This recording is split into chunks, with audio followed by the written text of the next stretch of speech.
Senhoras e senhores, eu sou o Alan Conte e sejam muito bem-vindos a mais um episódio do ConteCast Praticando Ideias. Nós que nascemos para compartilhar aprendizados e conectar conhecimento. Vocês nos encontram em contecast.com.br. Gostaria de agradecer demais a Deus, a minha família, a meus amigos, a meus parceiros, porque sem eles nada disso aqui estaria acontecendo. Agradecer também a Caribou Filmes, que é esse estúdio aqui em Rio do Sul, onde a gente grava todos os nossos episódios, e ao nosso produtor, João. Tamo junto, João. E hoje eu tô aqui com uma pessoa muito, muito especial.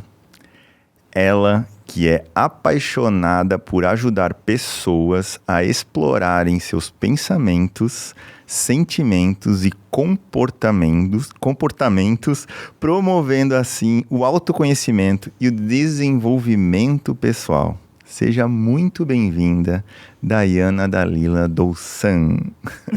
Falei certo, né? Falou. Muito obrigada pela oportunidade, né? Então, eu fico muito feliz de poder falar da psicologia, compartilhar conhecimento. Essa é a minha intenção. Eu que agradeço o teu tempo, né? A gente sabe que o tempo é o nosso bem mais precioso. Sim. Então, vamos aproveitá-lo. Vamos. Oi para quem está assistindo também. Dayana, de onde você veio, de onde você nasceu, onde estudou, qual foi a sua trajetória até aqui?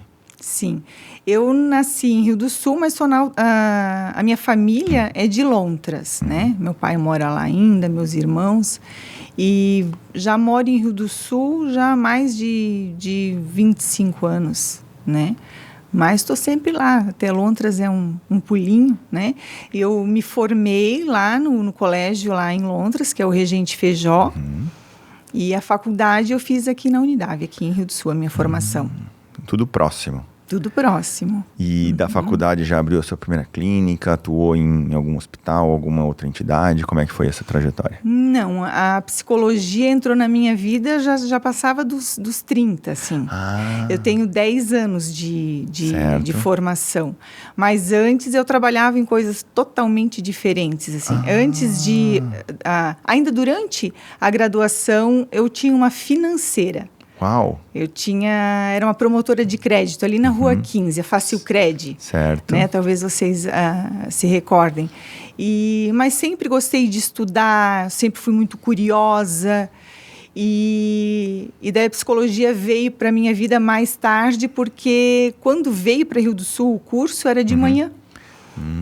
Daí eu não tinha como, porque eu trabalhava o dia inteiro, né? Certo. Então, quando eu consegui me organizar para voltar a estudar, daí...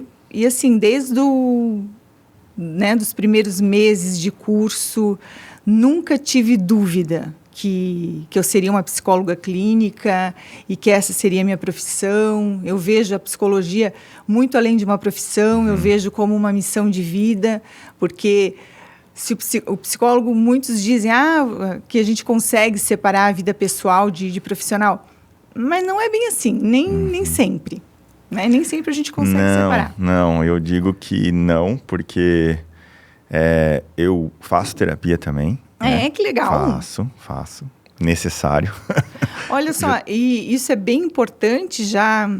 Entrando no assunto, o gancho. Assim, que hoje as pessoas elas sentem até orgulho de falar que fazem terapia. E isso há anos, até pouco tempo atrás.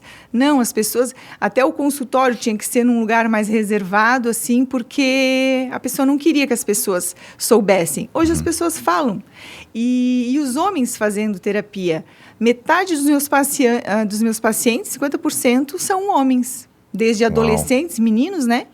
Até homens adultos. E eu acho isso sensacional. Interessante. Eu descobri que era necessário depois de fazer muita cagada, né?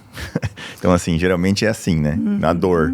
Então, por que não prevenir antes de remediar, né? Então, e me ajuda demais, assim, porque a gente tem uma rotina muito pesada, tanto em casa quanto profissional, quanto no trabalho. E conciliar isso é difícil. Então, muitas das vezes eu estava levando o trabalho para dentro de casa e a liderança exercida dentro do trabalho. Eu já estou fazendo uma consultoria aqui, né? Vamos. Uma consulta, na verdade. Não, mas é legal falar da tua experiência, assim, para outros homens, né? Sim. Que estão ouvindo aí, que é um processo de autoconhecimento muito importante, seja lá nos 20, 30, 40 anos, né? Sempre é tempo. Então, voltando, eu estava levando a minha liderança pesada, forte da empresa para dentro de casa e não é bem assim, né? E aí começou a dar ruim dentro de casa. Então eu tive que, peraí, onde eu estou errando? E aí, com a ajuda de um profissional, foi mais fácil identificar. E aí, o que acontece? No meu caso, né? Cada caso é um caso. No meu caso, eu faço, chego numa estabilidade, vamos parar um pouco. Aí deixa um tempo, aí daqui a pouco eu, preciso de novo. Sim, aí, mas é assim que funciona. Então, beleza. Né? Eu sempre digo, uma vez paciente, sempre paciente. Então, aquela história assim, que terapia nunca termina, não é bem assim também, né? Tem começo, meio e fim. Dado a alta para o paciente, ele segue a vida, ele já está sabendo lidar com algumas situações, com aquilo que trouxe o paciente, mas a vida inteira a gente vai se deparar com situações que merecem um suporte. Daí tu já tem uma pessoa de confiança com quem tu pode dividir, com quem tu pode buscar uma orientação, é muitíssimo importante, muitíssimo importante. E eu acho que tu falou de confiança, né? Esse profissional, ele tem que transmitir muita confiança, né? E como é que você faz, assim, no começo de um relacionamento de um paciente contigo, assim, para você deixar ele à vontade? Tem algum tipo de técnica? Ou não? Ou é cases? Ou geralmente é indicação? Como é que funciona? Os pacientes chegam até mim muito por indicação. E no primeiro atendimento, onde a gente entende qual é a demanda do paciente, a gente já faz um contrato verbal mesmo, onde eu explico a questão do sigilo, né? Que isso é fundamental na psicologia, principalmente. E sempre trabalhei de forma muito espontânea e muito autêntica, assim. E é dessa forma que eu consigo criar vínculo com o meu paciente. Então, eu tenho pacientes, como a gente estava conversando antes, que já está há 5, 6 anos, né? Faz uma pausa, daqui a pouco retorna, né? Então, é assim que acontece, mas de maneira muito, muito solta, assim. E você tem uma clínica sua, um consultório, chama consultório? Consultório. E em Rio do Sul mesmo? Atende também remotamente, só presencial? Como é que funciona? Não, eu atendo presencial e online. Meu consultório é no centro, aqui em Rio do Sul, ali na Galeria Bazanella. E só eu atendo ali, né? Não, é só o meu consultório, não é uma clínica. E estou me desligando do serviço público, porque eu também sou psicóloga no posto de saúde em Laurentino. E estou me desligando para poder focar no consultório, nessa parte clínica da psicologia, porque também chega um ponto que a gente precisa tomar uma decisão, sabe? Então, a minha sobrecarga estava muito grande e daí eu precisei tomar essa decisão e escolhi focar no consultório. Bom que tem movimento, então, né? A demanda é crescente, né? É crescente. E nesses... Quantos anos de consultório já? 10 anos. 10 anos. 10 anos. Tu percebe algum período assim, lá no começo era mais sobre um assunto, em 5 anos esse assunto mudou, pós-pandemia migrou para uma outro tipo de, situação no ser humano, assim, que mais aparenta, que mais as pessoas te pedem ajuda, tu consegue ter essa... Pergunta interessante essa tua, assim, eu não tinha parado para pensar, assim, mas num contexto, assim, de pensar agora, tá? Sim, claro. Pós-pandemia, o adoecimento ficou escancarado, né? Então, muitas pessoas ainda estão adoecidas em decorrência da pandemia, né? Falo de depressão, ansiedade, burnout também, né? E porque muitas pessoas sofreram com o fato de ter que, da noite para o dia, ter que se adaptar, por exemplo, com a tecnologia. Certo. Uma professora, por exemplo, que é de outra geração, né? Ter que gravar aula para os alunos. Então, foi muito difícil para várias categorias assim, profissionais. Então, aumentou muito a demanda, tá? Vejo um adoecimento, principalmente daí nos jovens, muito em decorrência à comparação, redes sociais, sabe? É tanta informação, é tantas oportunidades que não sabem escolher, já se sentem perdidos, um choque de geração muito grande, né? Estão indo aí para o mercado de trabalho, se deparando com uma realidade totalmente diferente de quem tem mais idade, né? E tendo que se adaptar. Então, essa geração é muito diferente da nossa. A nossa trabalhava para buscar liderança, para ter um cargo importante. E os jovens, eles estão com outra perspectiva de vida. Eles estão priorizando mais as experiências. Uhum. Né? A gente, às vezes, cobra, né, da geração Z, que são lentos ou que não querem, já não tem mais aquilo que a gente tinha assim, há anos atrás, de ir para o mercado de trabalho, mas, na verdade, a gente acaba fazendo isso com eles. Né? A maioria das pessoas aí que tem mais de 40, quem já não passou por uma fase de adoecimento, de sobrecarga de trabalho, igual você estava relatando, né? Igual eu relatei também que tive que tomar uma decisão. Então, eles veem isso. Os nossos filhos, eles estão vendo o nosso adoecimento. Então, eles pensam, não, eu quero isso para mim? Não, eu não quero. E a gente julga eles, sabe? A gente também tem que se adaptar a eles, né? Não é só eles a nós, né? Sim, até porque a gente está mostrando que não deu tão certo querer... vamos trabalhar, como é que tem aquela frase pronta, assim, o certo é, enquanto eu trabalho, os outros dormem. Isso não deu certo, não deu certo. Essas pessoas que tentaram, hoje, estão na terapia, a maioria tomando alguma medicação. Então, os jovens estão indo por outro caminho.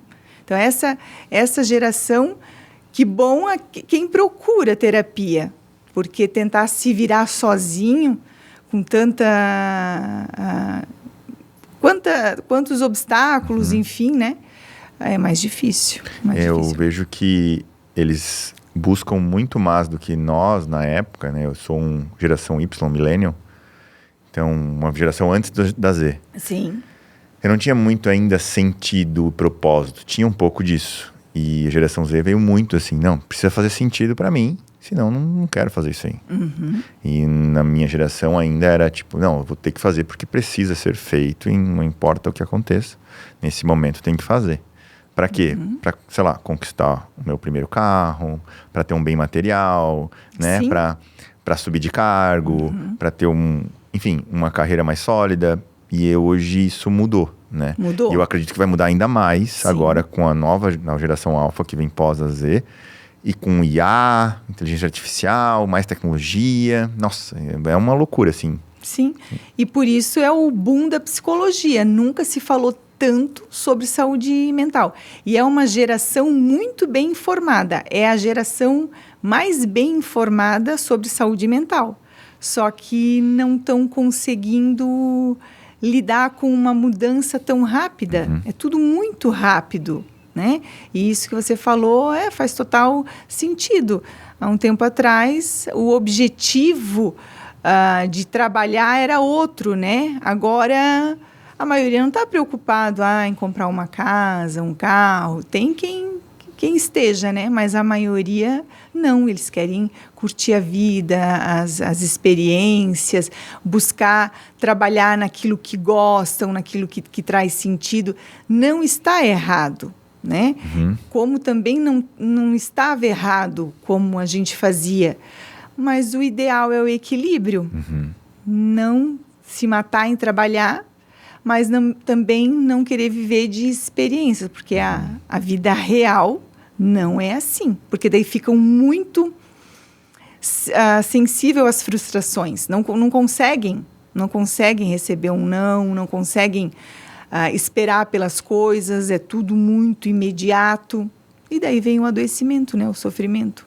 Aí pega, às vezes, nem é um líder, vamos chamar de chefe mais durão, que vai dar um feedback meio pesado e já vai para depressão, né? Entra num ciclo complicado. E existe algum tipo de protocolo específico para a saúde mental? Depende? Ou, enfim, como é que chega assim, a pessoa até você e primeiro atendimento, segundo, isso vai 6 meses, depende do paciente, como é que é?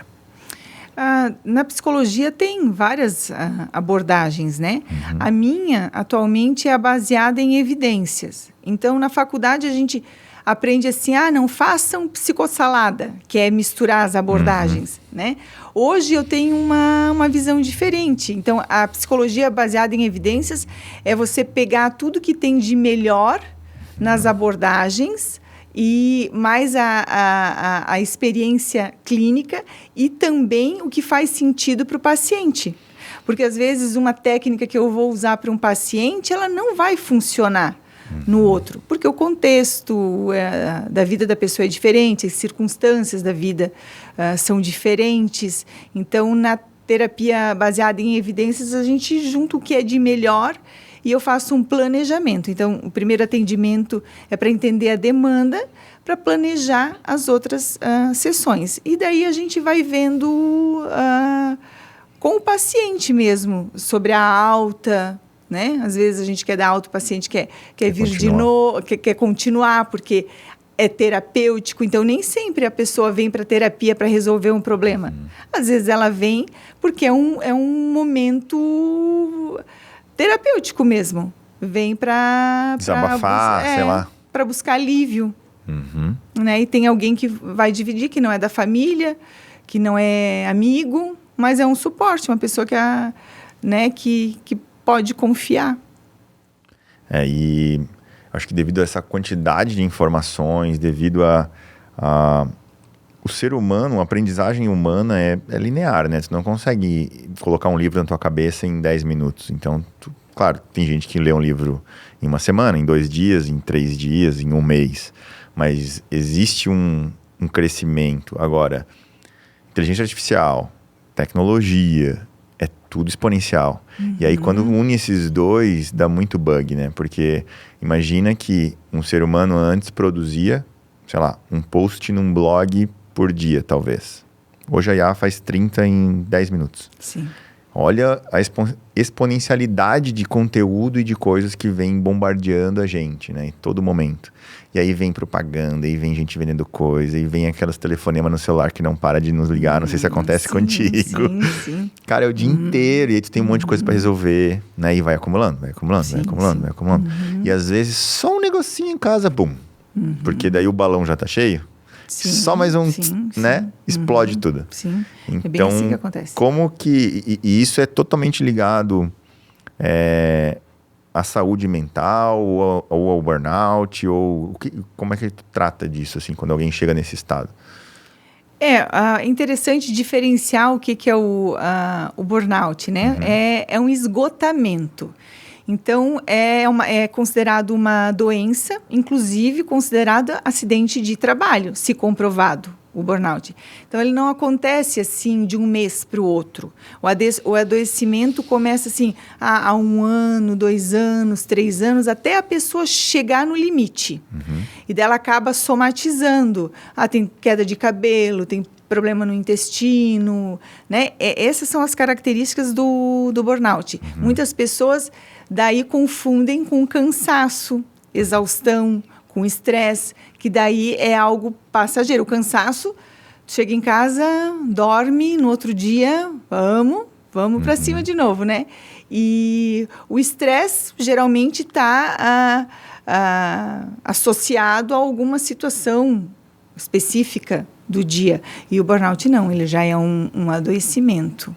É algo crônico ou não? Não chega a ser crônico, do tipo, já vem de outra geração, pais, etc. Ou não, ou isso ele pode acontecer e, como de repente minha família nunca teve, eu posso ter. pacientes? Não é hereditário? Não é genético, hereditário, não. Porque o burnout, ele é uma depressão, a pessoa está em depressão, só que totalmente ligada ao trabalho. Ah, tá. Burnout é o adoecimento, o esgotamento relacionado ao trabalho. Quem fala muito sobre esse assunto é a Isabela Camargo. Lembra que ela teve um apagão ao vivo na TV? E daí ela foi trabalhar com isso. Hoje ela dá palestras, cursos. Contando esse de fato. Sim, porque ela viveu isso na pele. E é tão importante. Depois a gente vai falar um pouquinho, provavelmente, da NR1, né? Eu já ia conectar esse assunto, porque tem a ver, né, com o burnout. Totalmente a ver. Então, da pessoa ver os sinais e não ignorar, né? A gente não deixa para trocar o telhado no dia de chuva. Certo. E é assim, né? Viu que já não sente mais vontade de trabalhar quando está trabalhando, está se sentindo ansioso, esgotado, perdeu o interesse, a produtividade. Busca ajuda. Então, as classes mais adoecidas, e isso vem já da pandemia, médicos, professores, muito. Os professores afastados com burnout, 50% não conseguem retornar para a sala de aula. Nossa, ficaram com pavor. É porque da crise de pânico, é um sofrimento bem intenso, tá? Eu já atendi um paciente com burnout e é intenso. Não, claro, a gente foca no tratamento, muitas vezes a pessoa também tem que tomar medicação, mas é um processo de cura, tá? Não cura assim da noite para o dia, não. É um processo. Olha só. Mas é possível dar a volta por cima, né? Com um tratamento adequado. Com a ajuda de um profissional, né? E falando da NR1, a NR1 começou aí ano passado? Não sei, passou tão rápido. Isso, na verdade, 2025. Foi já abril, maio do ano passado, mas a maioria das empresas nem tinham iniciado assim para se adequar e foi prorrogado até maio desse ano. Então, em maio, passa a ser obrigatório na empresa. Então, o que é a NR1? É uma norma reguladora que sempre existiu. Para a gente não é uma linguagem muito familiar, mas é assunto de RH, digamos. Então, o programa de gerenciamento de riscos, o cuidado com a saúde e segurança do trabalhador. Então, a NR1 nada mais é do que inserir nesse programa a saúde mental. Então, vai ser feito fiscalização nesse sentido. E eu achei muito válido e importante, porque é uma oportunidade também para os psicólogos e profissionais da saúde de levar essa visão clínica para as empresas, sabe? A gente faz o diagnóstico do coletivo, mas o olhar é individual. O olhar é individual e sigiloso. E a gente faz depois um relatório do coletivo. Quais são os riscos psicossociais dessa empresa? Que envolve também esgotamento, assédio moral, ou até mesmo a pessoa está num cargo, numa vaga, mas não está feliz, ela quer estar em outra. Então, os riscos aí são vários. E o profissional tem que identificar e fazer um monitoramento. Oferecer suporte. Eu acredito que vai ser muito positivo para a empresa. Então, as empresas não devem entender isso como prejuízo ou como um gasto a mais, mas como um investimento. Porque um trabalhador que se afasta do trabalho por adoecimento demora para retornar. Às vezes nem retorna. Né? E o INSS estava em colapso assim, de tantos afastamentos. De 2024 para cá, aumentou em 68% o adoecimento, os transtornos mentais. Isso daquilo que a gente tem registrado. Mas e aquele que a gente nem tem registro? Aquele que está adoecido, mas não procura ajuda? né? Então, é muito alarmante, né? Muito alarmante. E por que você acredita que até então não estava a saúde mental na NR1? Porque era muito mais trabalho braçal no passado, nas indústrias, e não usava tanta cabeça? Ou não tinha esse tipo de problema? Ou agora é muito computador e informação? É devido ao aumento das doenças mentais e transtornos mentais, muito afastamento do trabalho. Mas devido ao computador, de repente? Ou porque... Os motivos que aumentou o porquê que aumentou os problemas na saúde mental em si, que você acredita? Ou não, o dentro da fábrica também, o cara que não mexe com computador também está com problema de saúde mental? É bem importante essa pergunta, tá? Porque a gente vai fazer o diagnóstico na empresa para olhar os riscos psicossociais. Mas, a maioria das vezes, essa pessoa não está adoecida pelo trabalho. Ela está adoecida por outras áreas da vida, né? Só que vai no crachá, né?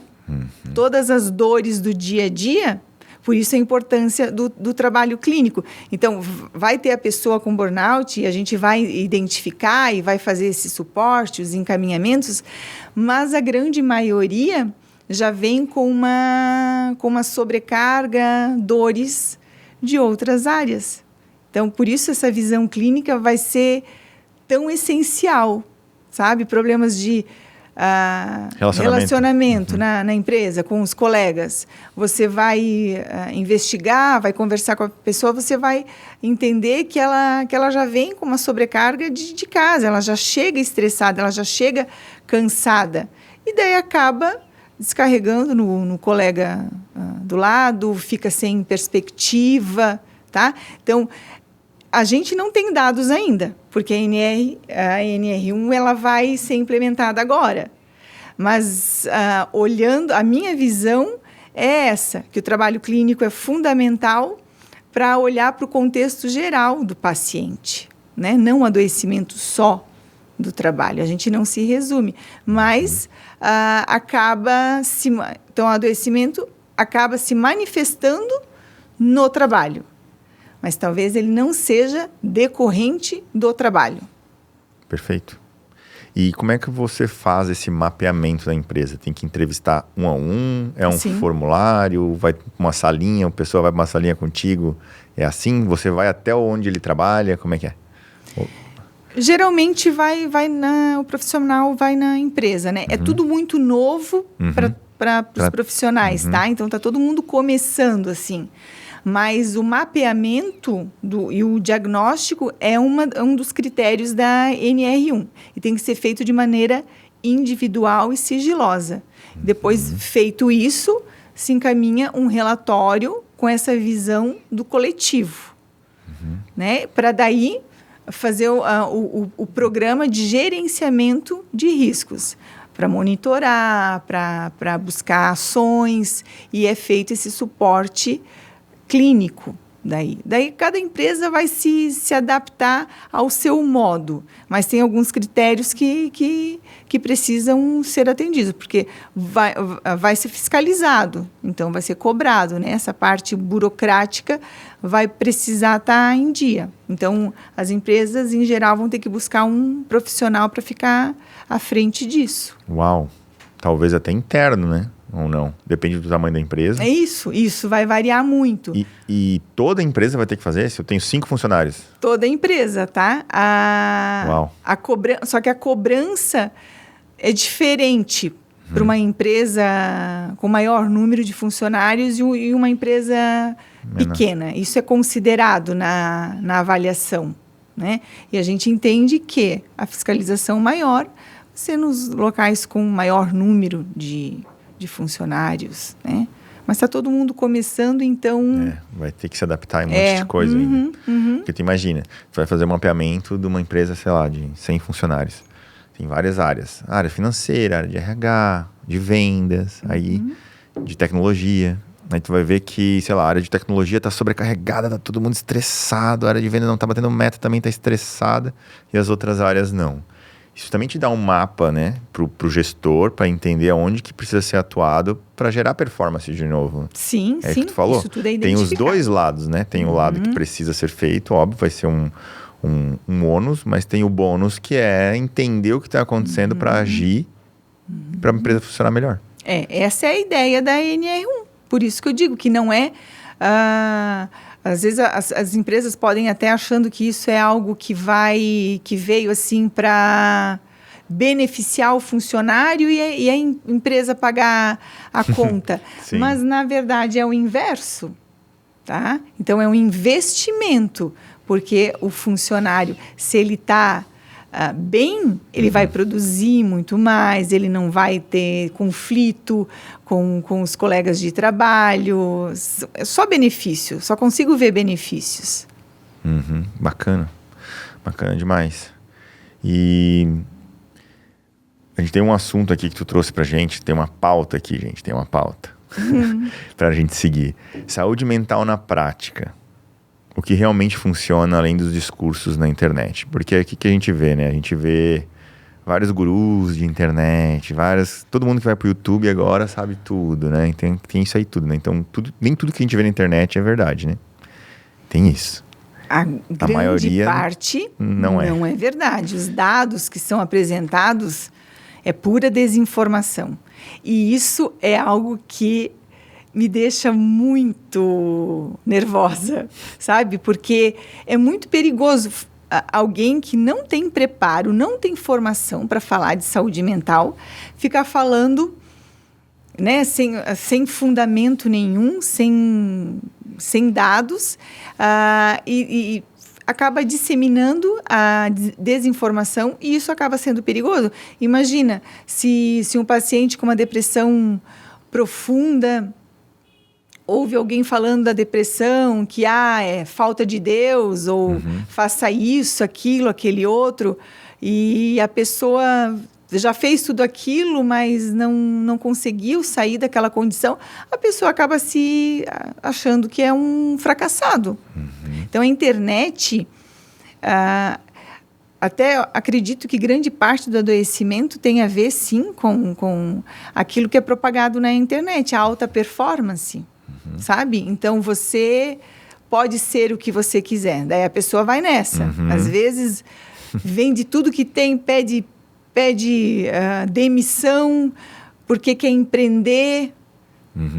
Mas foi baseado, às vezes, numa mentoria de um final de semana, onde as pessoas elas saem anestesiadas. Sabe? E depois bate o arrependimento, daí acaba na terapia.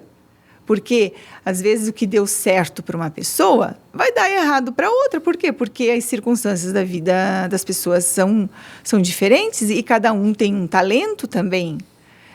Mas não, colocam tudo num pacote só, como se fosse dar certo para todo mundo.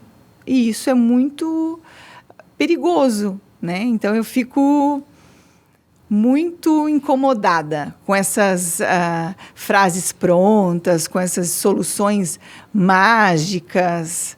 Não é dessa forma. Mas as pessoas estão muito vulneráveis porque estão muito tempo no celular. Hoje, a média das pessoas no celular é mais de 10 horas. Nossa Senhora. Então, se a média é 10 horas, a gente entende que a pessoa está dormindo muito pouco e ela está no trabalho e usando celular. Ou qualquer outra coisa que ela esteja fazendo, está almoçando, está com o celular. Senão não ia somar 10 horas, não seria essa a média. Ela não desgruda da tela, né? Não. Tá. E agora com o IA, ChatGPT sendo psicólogo. Piorou, né? Piorou na minha visão, porque que embasamento no quê? É perigoso, eu tô dizendo. Sim, muito perigoso. Muito perigoso, porque, por exemplo, né? Briguei com a minha namorada porque ela falou isso, aquilo, aquele outro. O que eu devo fazer? A inteligência artificial vai buscar lá no banco de dados tudo que tem sobre relacionamento e vai dar uma resposta pronta. Tá, mas e o contexto?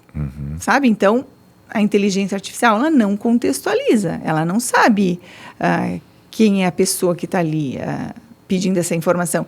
E outro ponto que é muito perigoso as pessoas fazerem terapia com a inteligência artificial, e quando tem um transtorno, por exemplo, um transtorno de personalidade, que daí a pessoa é muito mais frágil, né? Um transtorno de personalidade borderline, por exemplo. E daí recebe uma informação que não estava preparada para receber. Daí faz como? Muitas vezes a pessoa está lá sozinha na frente do celular ou do computador. Então, que tipo de suporte que a pessoa vai receber quando ela tem a resposta que ela pediu? E a IA, ela está preparada e configurada para responder de forma amigável e positiva. Ela nunca vai te dizer, não faça isso, não, sabe? Não vai te dar um corte. Ou não vai te falar a real, a verdade.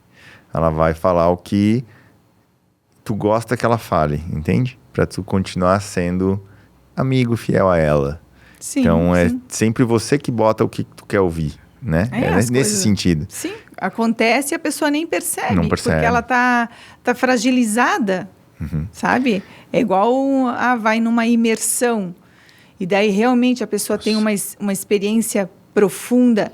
Claro, porque a pessoa ela vai para isso. Então, ela fica vulnerável àquilo. E volta anestesiada mesmo. Não, tá? E às vezes fica anestesiada durante e eles ainda vendem mais alguma coisa durante. Sim, é assim que acontece. Né? Então, um ticket de R$1.000 para tu ir, mas lá dentro tu pagou mais 7 mil num programa de 1 ano, etc, etc. Sim, mas já foi pior. Eu acredito que as pessoas elas estão ficando mais espertas em relação a isso. Tanto é que teve a fase dos coachings, né, que acabou sendo banalizado. Eu tenho colegas que eu respeito muito que são coaches, mas outros assim que se dizem, mas não são, mas vendem essa ideia de método, de algo pronto, mas as pessoas elas estão em constante mudança, né? Não tem uma receita assim para seguir. É muito perigoso. É muito perigoso. E aí é muito mais olho no olho, humano com humano. Sim, né? sim. Tem que ter uma relação, né? Relação de confiança. Não é sobre pega aqui um produto na prateleira e aplica aí que vai funcionar. E as pessoas estão sendo tratadas como produtos. Grande parte do adoecimento é isso. Né? Porque quando você usa WhatsApp de graça, Gmail de graça, YouTube de graça, você é o produto para eles, entendeu? Então, eles te usam como produto. É aí que pega. Sim, tudo é feito para que a gente passe o tempo todo no celular. Tem adolescente que tem até marca nos dedos, assim, o dedo torto, de tanto tempo que fica com o celular na mão. Isso é comum. Só que o que eu fico chocada são com as crianças com o celular. Os pais dando celular para criança de 5, 6, 7 anos, então, e ainda sem nenhuma precaução, sem nenhum limite. Ainda se... coloca um desenho no celular, mas você vai assistir 30 minutos. Depois a mamãe vai tirar. Não. A pessoa vai fazer as coisas dela e deixa a criança no celular. Então, imagina essa criança, o quanto vai ser viciada em tela. E isso, às vezes, as pessoas procuram ajuda achando que é um transtorno, mas é excesso de tela. Sabe, a pessoa é tudo muito... mexe com os 5 sentidos da pessoa o tempo todo, aquilo fica aguçado, então gera a ansiedade, e é em decorrência do uso de telas, não é exatamente um transtorno mental. Eu tenho um filho de 8 anos e eu estou bem nessa fase. Quero celular. Para ele, né? Mas meus amigos têm, mas você ainda não tem. Então, não é fácil, provavelmente não é fácil para ti, porque a gente sente, porque os amigos realmente, a maioria deve ter e ele não. E daí também, você não dá o celular, mas quais são as outras coisas todas que você precisa fazer para ele se distrair? Claro, para o pai e a mãe que dão o celular é muito mais cômodo, mas esse é o caminho, tá? A criança não deveria ter celular. Mas daí ele tem um tablet, só que daí, porque ele tem um tablet, você não tem como ligar, não tem WhatsApp, sim. Não tem redes sociais, tem YouTube, né? Porém, YouTube controlado e horários também, né? Então, mas é muito difícil controlar. Mesmo assim é difícil, porque sempre ele quer mais, sempre quer mais. Por quê? Porque o algoritmo ali está para isso, né? E aí a criança, como é frágil, ela se entrega full, né? Completamente. Tem muita criança viciada. A gente vê em sala de aula, criança que não está mais conseguindo ficar em sala de aula, com crise de pânico, crise de ansiedade, porque está separado do celular. Nossa. Já é uma dependência tecnológica. E aí, como é que faz? Fato, como é que faz? Isso é fato. Tem que tratar... Daí é um atendimento com a família, né? Não se atende criança, adolescente sem envolver a família. Mas eu já vi uma criança tendo crise porque é igual abstinência. Entra em abstinência. É vício, né? Já é um vício. Porque imagina quantas horas essa criança passa no celular para não conseguir ficar no período de aula longe do celular. E daí chama pai, chama mãe, porque a criança não consegue ficar em sala de aula. Nossa. Você falou em psicologia baseada em evidências, ao invés de achismos. Como é que é isso? Como é que funciona essa aquilo abordagem? Que a gente falou um pouquinho no início, né? Que é trabalhar com o que tem de melhor das abordagens da psicologia, a experiência clínica e as preferências do paciente, fazer o planejamento das sessões. Como é que é ali o ponto da psicologia baseada em evidências versus achismos e desinformação. Que é o que a gente estava falando do perigo da internet, né? Disseminando a desinformação. E para a criança, no caso do meu filho, ele acha que é tudo fácil, porque os youtubers são tudo com as casonas. Então, assim, que vida, né? Que é fácil ter a vida, né? De um youtuber. Não é bem assim, né? Não é nada assim, né? Cai na comparação, né? A pessoa fica se achando menor, se achando incapaz, ou buscando ser igual, sendo que... Quantas pessoas que conseguem dar certo, né? Comparada com as pessoas que não conseguem ter sucesso na internet. Então, a chance é pequena. É possível? Sim, mas é pequena. E, às vezes, as pessoas elas estão estabelecendo metas inatingíveis. E daí vem aquele sentimento de frustração, de depressão. E lidar com a frustração é muito difícil para a criança também. Acontece com meu filho direto, assim. Ele perdeu alguma coisa num joguinho, sabe? Então, é muito difícil. Muito difícil. Não sei, talvez erro dos pais, ou é essa geração mesmo, ou eles acham que tudo é fácil na vida, sabe? Porque, eu não sei explicar, mas ele tem bastante dificuldade, assim, com frustrações. Mas é de casa, é do ambiente. Claro, quando está na escola, a gente não tem controle, né? Mas é trabalhoso. Ser pai, ser mãe... É isso, né? Eu acredito que é o maior desafio de uma pessoa. Porque dá trabalho educar, né? Eu acho que o maior trabalho é educar, hoje em dia. Claro. Só que é primordial para que ele seja um adolescente saudável, um adulto saudável. E a frustração, ela é importante. Claro, quando você faz algo que a criança não quer, você tem que explicar o porquê. Você não deixa a criança sem resposta, né? Mas muitas vezes ela vai precisar ser frustrada para aprender, para que você possa educar. Porque os transtornos mentais, 60%, 70% é por causa do ambiente. Então, se não muda o ambiente, se não muda aquilo que acontece, os hábitos da casa, a criança ela vai responder de acordo com o ambiente que ela está sendo educada. Entendi. Porque é muito, não quero fazer ele chorar, não quero, sabe? Daí fica muito nessa. Então, ele não aprende que, às vezes, vai acontecer. Né? E daí é assim, não, ó, o pai entende que você ficou triste, que você gostaria de ganhar um celular, mas quando você for maior você vai entender que era uma preocupação, que é para você poder experimentar outras coisas, para não ficar tantas horas no celular. Então, não é porque o pai quer ver você triste ou chorando, mas esse é o certo a ser feito. Talvez agora você não entenda, mas mais para frente você vai entender. Então, a gente não deixa de acolher a criança. A gente sempre diz, ó, pai entende que você está triste. E daí você explica o porquê das coisas. E as crianças entendem. Entendem. Tem algumas técnicas, né, de psicologia positiva. Tem. Então, por isso que eu digo... Lê bastante e aplica, sabe? E muita criança fazendo terapia. É claro, atende a criança e chama os pais, né?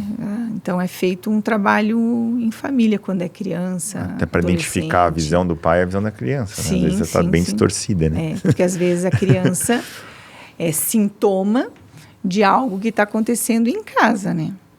Na maioria das vezes. Na maioria das vezes. Que você trouxe a nova geração mais informada sobre saúde mental, acho que até porque tem muita informação disponível, mas paradoxalmente mais adoecida. Talvez também porque tem muita informação. Sim, é muita informação, louco, né? É excesso de informação. Então, muitas pessoas acham que tem algum transtorno e não tem. É aquilo que a gente também já falou, que a gente foi falando solto, né? E tinha uma sequência. Mas é isso, aquele excesso de informação, daí a comparação, as redes sociais, a pessoa compara a vida dela, a vida inteira dela, com recortes da vida das outras pessoas. Então, é impossível não se frustrar. Mas o que está ali na rede social? É a viagem, só é tá o coisa café, boa, né? o jantar, é a praia, sabe? Então, quem está ali assistindo, trabalhando, ou, né, fica frustrado. Mas aquilo ali é um recorte da vida da pessoa. Não se resume aquilo ali. Mas as pessoas de imediato não têm essa consciência. Vai ser muito difícil alguém postar alguma coisa ruim. Então, assim, a viagem inteira, várias coisas ruins, assim, a boa vai ser postada, né? Quem é que vai postar que brigou com o marido, Exato. que o carro quebrou, ou a maioria não posta, né? Então, eu penso que o jeito para salvar as pessoas do adoecimento é buscar autoconhecimento e conhecimento. Você tem que estar o tempo inteiro buscando aprender sobre as coisas e aprender sobre si mesmo, porque o conhecimento, ele liberta. A partir do momento que você tem entendimento do teu funcionamento, tudo fica muito mais fácil, mais fácil de lidar, de aceitar. Tem coisas que a gente não consegue superar. Às vezes a gente vai ter que apenas aceitar que aconteceu. Aprender a lidar com isso, aprender a lidar. É a vida acontecendo. Mas com conhecimento, tudo fica muito mais fácil. Porque está tudo aqui, né? Está tudo na cabeça, né? No final do dia está tudo na cabeça. Daiane, algum tipo de livro que você indica, assim, sei lá, é que tem muito, deve ser muito abrangente, né, eu te perguntar isso, mas de repente para a carreira de psicóloga que te impactou, que você leu, alguma coisa assim que talvez uma outra pessoa queira seguir nessa carreira, que você gostou bastante, ou alguma autora, enfim. Eu indicaria um livro que eu li recentemente, que o nome é Talvez Você Deva Conversar com Alguém. É um livro que, para estudante de psicologia, é essencial, né? Mas que a linguagem do livro ela é bem acessível para qualquer pessoa, né? Não precisa ter um conhecimento técnico para aproveitar a leitura. Mas já aproveito para divulgar o meu Instagram, porque eu tenho um destaque só sobre dicas de livros. Todos aqueles livros que eu recomendo lá, eu já li. E achei que foi importante. Tem livros que eles são tão transformadores que equivalem a várias sessões de terapia. Então, a leitura, buscar conhecimento através dos livros.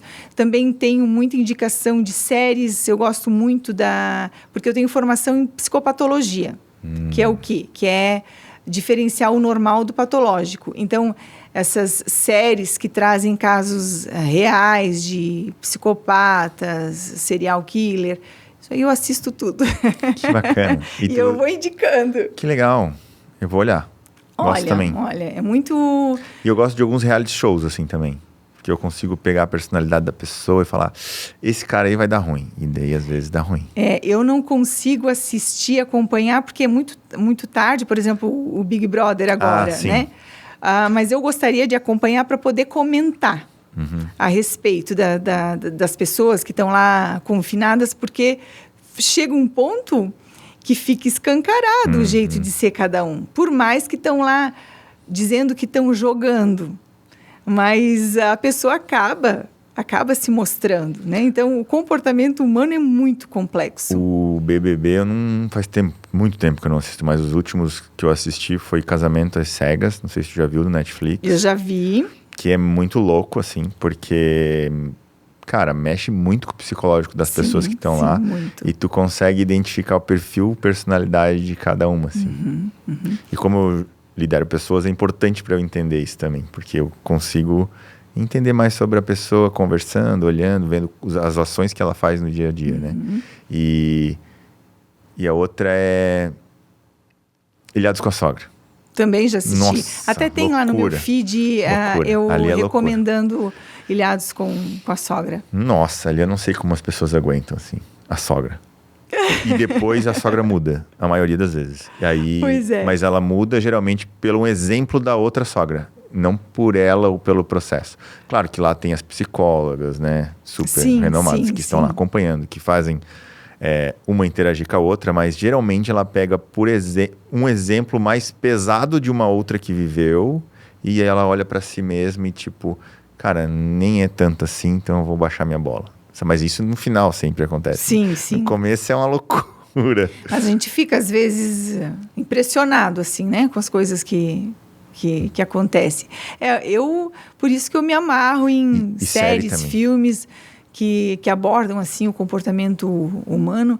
Dá uma espiadinha lá nos destaques, que eu tenho 2, assim, só de filmes e séries. Eu gosto muito de ler, de assistir coisas que eu posso trazer para o meu trabalho, para poder indicar, sabe? Eu indico muito também livros, leituras, filmes para os pacientes. @Daiana Dalila. Eu vou colocar aqui embaixo também no texto do episódio o link. Fica mais fácil também. Algo que a gente não comentou, que tu deseja comentar, alguma coisa que a gente não conversou? Eu acredito que foi bem produtivo, que a gente conseguiu abordar vários temas importantes. Então, acredito que, se fosse para a gente... Nossa, tem longe, né? Assunto não falta, demanda não falta, a saúde mental.